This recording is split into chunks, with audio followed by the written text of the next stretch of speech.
Je jure de dire la vérité, rien que la vérité.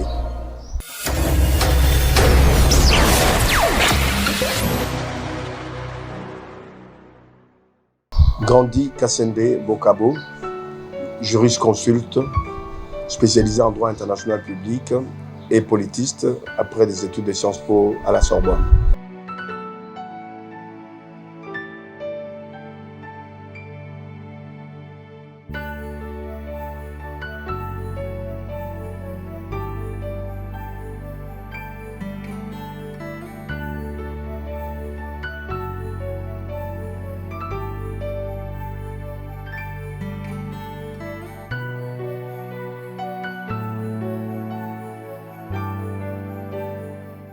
Oui, l'état de droit, l'expression est souvent, parfois galvaudée, dans le sens où l'état de droit, ce n'est pas un état réel, figé. Un état de droit, c'est un état qui fluctue dans le temps, selon les acteurs politiques et aussi les niveaux des citoyens. Un état de droit est toujours quelque chose en construction. C'est un processus. Le Congo a opté pour l'état de droit. C'est pas pour autant dire qu'aujourd'hui, dans le sens réellement exact, comme on dit stricto sensu, qu'on est dans un état de droit. On est dans un processus. On est dans un processus qui tend à nous amener vers l'état de droit. C'est quoi l'état de droit? C'est l'état dans lequel tout le monde est soumis à la loi. Tout le monde est en dessous de la loi. La loi est au-dessus de tout le monde. Que ce soit un citoyen lambda, que ce soit un homme d'État, un homme politique, tout le monde est soumis à la loi. Et c'est ça qui fait qu'on est dans un état de droit. Aujourd'hui, cet état est par moments bafoué, soit par les dirigeants, soit par les citoyens. Donc, tout est en gesticulation, un processus. Il faut qu'on arrive à faire en sorte que et les citoyens, et les hommes politiques et les hommes d'État puissent pouvoir respecter cet état. Biaisé, non, puisqu'il était question, compte tenu de ces immunités, qui soient entendues par ses semblables, donc l'Assemblée nationale. Je pense que ce qui a été fait, le processus était respecté, mais il s'avère que lui-même n'a pas respecté une procédure qui est inscrite dans les textes, dans le règlement intérieur de l'Assemblée nationale. Quand on ne se reproche rien, on est appelé par les siens, on doit se présenter et s'exprimer par rapport au fait qu'on vous reproche. Tel n'a pas été le cas complètement de la démarche de M. Kabound, qui se croyait, je pense, au-dessus de la loi. Puisque s'il y a la MONUSCO ici, c'est qu'à un moment donné, il y a eu carence dans nos forces de sécurité, nos forces des armées. C'est pour cela que le gouvernement passé avait fait appel à la MONUSCO pour venir nous aider au moins partiellement. Le pays survivra toujours, mais pas dans les mêmes conditions. On peut survivre avec le diktat du Rwanda, on peut survivre avec le diktat de quelques groupuscules de rebelles ici ou là. Vivre dans les conditions actuelles avec un gouvernement qui a été plus ou moins élu officiellement, je ne pense pas. La MONUSCO doit partir.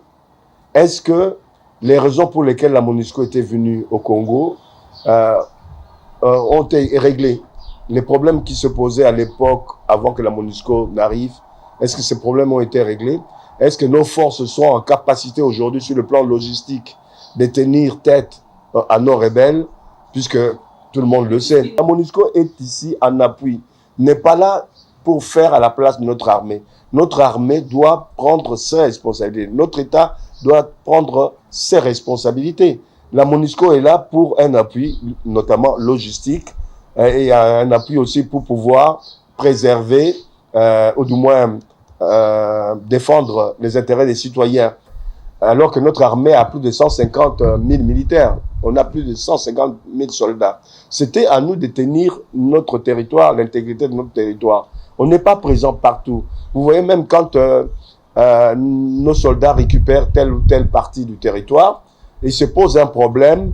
Il se pose un problème dans le sens où ces territoires, il n'y a pas une présence de l'administration, de l'armée, de la police, des forces de sécurité. Mais c'est à nous de nous organiser d'abord avant de parler des départs de la MONUSCO. C'est trop facile. C'est comme pour dire que la MONUSCO est là et il dépense des sous. Les sous que la MONUSCO dépense, c'est l'argent donné par les Nations Unies, dont les États-Unis sont les plus grands contribuables, autour de 28 ou 30%.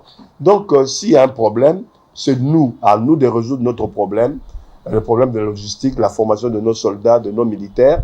C'est à nous de pouvoir faire en sorte que l'administration soit partout dans nos territoires, dans les arrière-pays. Il faut qu'on retrouve l'administration. Ce qui n'est pas le cas aujourd'hui. C'est pas la MONUSCO qui nous défend d'être présent partout au Congo. Voilà le problème. Mais d'abord, il faut vous poser la question, l'embargo, pourquoi? L'embargo, pourquoi? L'embargo, c'est puisque il y a eu des faits qui ont fait que la communauté internationale, au travers le Conseil de sécurité, prenne des mesures contre notre pays. D'abord par rapport aux exactions, aux tueries qu'il y a eu à Lubumbashi, tueries des étudiants, même si ça n'a pas été clairement clarifié, excusez-moi, cette tautologie. Et il y a eu aussi le fait que certains de nos soldats et militaires ont vendaient, continuent d'ailleurs de vendre certaines armes, les munitions, les uniformes de notre armée vendus aux rebelles. Qui le fait? Ce sont nos forces armées. Ce sont nos forces armées qui l'ont fait et tout le monde est au courant. Ces gens-là étaient condamnés sur le plan international par les États-Unis notamment. Nos autorités congolaises le savent. Ce sont ces raisons-là. Aujourd'hui, on a reconduit cet embargo en rajoutant une autre condition. Il faut qu'on arrive à élucider la situation de Kamwina Nsapu. On n'a pas encore interpellé tous les gens qui étaient à la base des tueries qu'il y a eu au Kasaï. Ajouter au fait qu'il n'y a pas une traçabilité de nos armes. C'était à nous de corriger cela en interpellant ceux qui ont causé mort d'hommes au niveau de Kamwina Nsapu, en faisant en sorte qu'il y ait une commission ici au Congo qui suive, qui trace.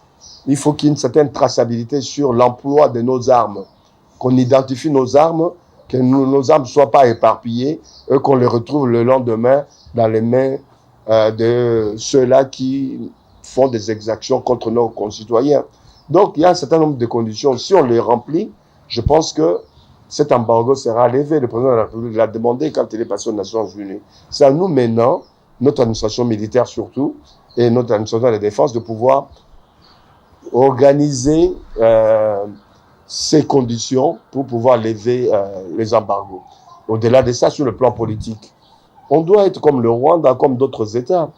Et nous devons avoir des moyens, des personnalités, organiser un lobbying au niveau international, une pression, lobbying c'est anglais, une pression au niveau international pour que notre voix soit entendue. Le Rwanda, un petit pays, arrive à bien le savoir, à bien le faire. Nous, c'est pas où il est. Si on fait des embargos, si on fait le lobbying, on l'a fait par moment. C'est pas d'une manière permanente. On est dans une société internationale, dans les relations internationales, c'est une question de force. Ces forces-là se comptent aussi par le nombre d'États qui sont ensemble ou derrière les États-Unis, disons les choses clairement. Aujourd'hui, les États-Unis se sentent un peu menacés par la Russie, qui commence à grignoter un peu dans les zones où les Occidentaux dominaient en Afrique, notamment les zones qui étaient dominées par la France. Il y a ça. Mais il y a aussi la peur, à un moment donné, qu'au niveau de l'Afrique centrale, notamment, qui est la présence des djihadistes, des arabisantes, des gens qui veulent instaurer l'islam, des républiques islamiques un peu partout. Tous ces éléments-là font peur. Mais il y a aussi, demain, sur le plan économique, les raisons qui font que c'est lui qui dominera les États qui produisent des minéraux stratégiques, c'est lui-là qui sera parmi les puissants, sinon le puissant. Aujourd'hui, il se trouve que la RD Congo se trouve être un État puissant au niveau de toutes ces matières premières stratégiques dont on aura besoin, dont on a besoin aujourd'hui, dont on aura encore avec beaucoup plus d'acuité demain. Donc, qui contrôlera le Congo, contrôlera l'économie mondiale. Les États-Unis ne peuvent pas se passer de la RD Congo. Le Rwanda a servi d'intermédiaire quand l'État était désorganisé. inexistant. Il est encore plus ou moins inexistant aujourd'hui. Mais demain, si nous, on réforme l'administration de l'État et l'État lui-même, si on donne des gages aux États occidentaux qui viennent investir ici, si on donne des gages aux Américains, notamment par le fait qu'on ne cédera pas à vil prix certains de nos puits, des minerais, des matières premières aux Soviétiques ni aux pays de Moyen-Orient ou du Proche-Orient et à la Russie. Si on donne des gages, je pense que nous serons d'une manière ou d'une autre soutenus. Ce n'est pas un soutien puisqu'on nous aime, c'est un soutien pour préserver leurs intérêts. Bukalelo, Néalelo. C'est un adage qui ne tient pas debout. C'est-à-dire, pour les Congolais, ils sont dans cette philosophie, puisque l'État a engagé des moyens, des bénéfices, il faut se les partager. Non. Il faut raisonner en chef d'entreprise. Quand tu as une entreprise qui a des résultats la première année, il ne faut pas dépenser tout cet argent-là. Il faut faire des provisions, attendre la consolidation de ces résultats la deuxième, voire la troisième année. Quand c'est consolidé, on peut redistribuer, majorer, mettre en place une nouvelle politique salariale. Mais dans l'entretemps, ce qu'on peut faire, c'est ici ou là, saupoudrer, donner des primes. On peut le faire. Moi, je ne pense pas que l'État n'a pas redistribué. Il a donné quelques primes ici ou là. Il a majoré des salaires aussi ici ou là. Et les fonctionnaires ont eu une majoration de plus de 35%. Les femmes des militaires ont eu une majoration de plus de 50%, puisqu'ils étaient à 30 000 francs congolais. Ils passent maintenant à 200 et quelques mille francs. Donc, moi, je dis qu'il y a des avancées. On va à petits pas. Je pense que d'ici qu'on arrive aux élections, il y aura encore majoration des salaires des fonctionnaires. Et puis, on va régler un certain nombre de choses, mais pas de manière complète, mais graduellement. Le fait d'avoir des réserves importantes, c'est gage d'une bonne économie. Le fait d'avoir fait évoluer les budgets, on est parti de 4 milliards avec le gouvernement passé, Muzito, Matata, pour arriver à 10 milliards, 11 milliards aujourd'hui. Demain, je pense que dans 2 ans, on arrivera facilement à 15 milliards. En très peu de temps, en 4 mois, on a fait des budgets de Matata et de Muzito. Donc, demain, dans 2 ans, je suis sûr que le budget congolais sera minimum de 15 milliards. Si la politique qu'on veut mettre en place aujourd'hui pour qu'on exploite toutes nos matières premières, notamment le pétrole, mais là-bas, le Congo deviendra le Pérou. Il faudra qu'à un moment donné, et que la population, les dirigeants trouvent la bonne définition de social. Le social, c'est quoi? Le social, c'est pas seulement le salaire. Quand aujourd'hui, on peut, pour les femmes, avoir la maternité gratuite. Quand aujourd'hui, pour les militaires, il y a une majoration de leur salaire de base. Quand les femmes, les veuves militaires, il y a une majoration de leur salaire, de leur, on peut dire... le manger difficile. Le manger, non, mais le social, c'est un tout. Il y a beaucoup de choses dans le social. Il y a des choses qu'on est en train de régler, d'arranger aujourd'hui, bon an, mal an. Il faut s'attendre peut-être demain qu'on améliore aussi pour ce qui est de manger. Il faut travailler. Les Congolais ne font pas l'agriculture. Il faut inciter, ce n'est pas à l'État de le faire.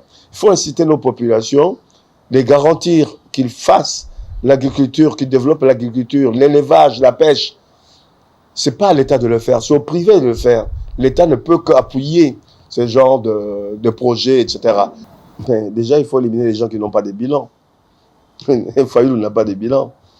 Son bilan, c'est de n'avoir rien fait pour la République, sauf à vouloir avoir fait que les élections pour le choix du gouverneur passé soient pas un choix réel.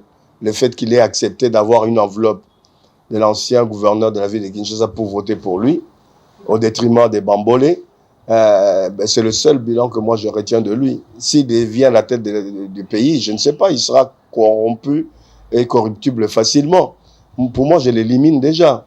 Muzito, Matata ont un bilan. Même si ce bilan est négatif, ils ont quand même un bilan. Mais je ne sais pas comment ils vont transformer le côté négatif de leur bilan au côté positif pour être réélus.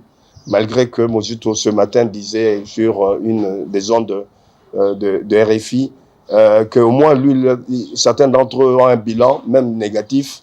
Du négatif, ils vont vouloir proposer autre chose. Rien ne nous rassure. Donc les deux, j'élimine également. Celui qui pouvait faire tête, c'est Moïse Katumbi, puisqu'il a quand même un bilan qui est plus ou moins mitigé, ou même meilleur par rapport aux anciens gouverneurs. C'est le seul qui pouvait dire « j'ai tel bilan par rapport à ma gouvernance au Katanga, j'ai tel bilan par rapport à mon équipe de Poussa Mazembe ». C'est le seul. Mais le problème, c'est qu'aujourd'hui, il y a pas mal de cadres de son mouvement qui quittent la barque, le navire. Est-ce qu'il aura toutes les forces, toutes les mains pour pouvoir l'aider à concourir et à gagner les élections? Voilà, il est en difficulté. Qui d'autre? Je ne sais pas. Peut-être qu'il y a d'autres candidats inconnus aujourd'hui, mais qui viendront demain. Mais celui qui est au pouvoir a la chance. Pourquoi? Puisqu'il est en train de réaliser les choses. Il vous dira peut-être d'ici 1 an, j'ai construit tel nombre de kilomètres de route à Kinshasa.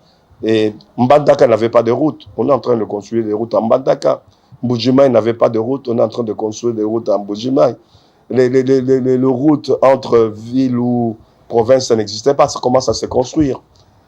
Pour ce qui est de l'eau, Lemba Imbu et Njili, des usines nouvelles pour l'exploitation de l'eau. Moi, je pense que les Congolais ne doivent pas attendre tous les chefs de l'État, ni du gouvernement. Nous devons, nous tous, au quotidien, faire ce qu'on peut là où on est pour pouvoir faire développer ce pays.